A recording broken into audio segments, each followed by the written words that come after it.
Hello, welcome to 2.1 day 1. So our goal for today is we're going to apply the zero exponent, negative exponent, and power of power properties for exponents. So first we're going to identify the property and then simplify. Okay, so we have a few examples to go through. Here's the best one. What is that? 8 to the 0 power. This does not mean 0. It does not mean 0. 8 to the first power is 8. So what if I told you 8 to the 0 power is just 1?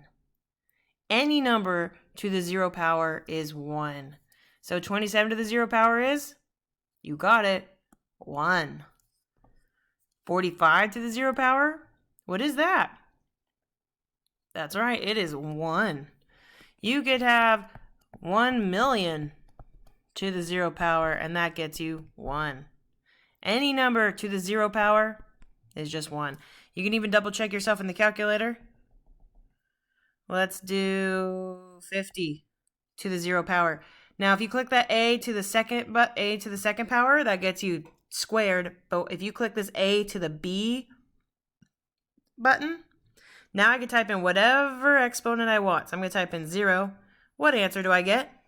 1. All right.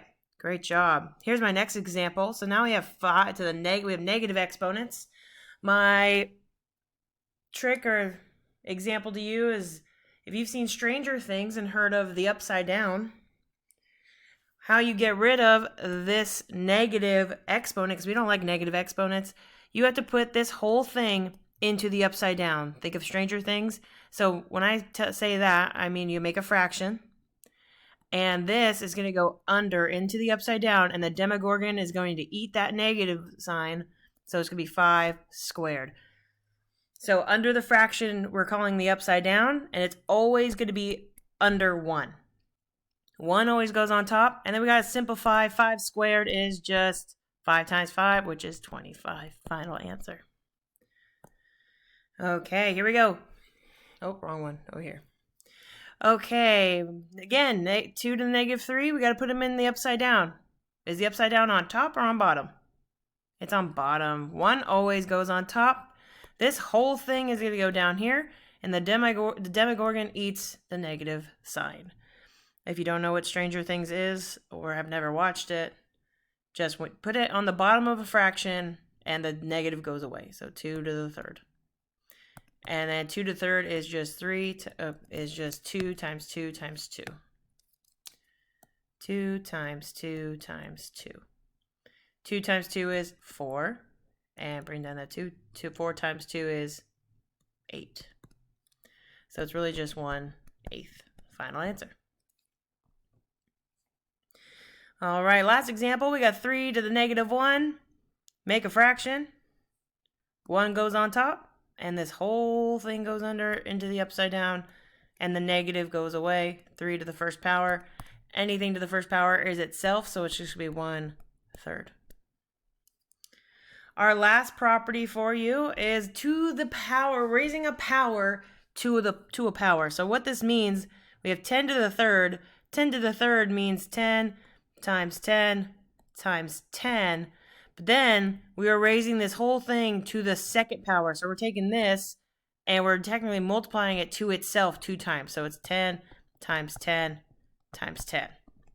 That's what it looks like. A lot of tens. But what if I told you it's much easier than you think?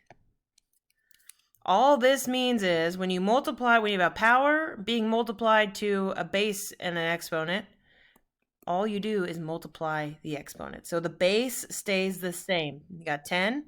We're just going to take this 3 and the 2, and we're multiplying them together. 3 times 2. So 3 times 2 is 6. And so we're going to leave it at 10 to the 6th. Okay.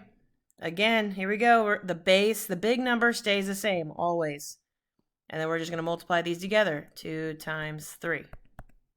So now I have 2. 2 times 3 is 6 power. Final answer. Okay, last one. So again, base number stays the same. And then you multiply the two exponents. 4 times 2 is 8. So it's going to be 7 to the 8th power. Final answer. Let me know if you have any questions.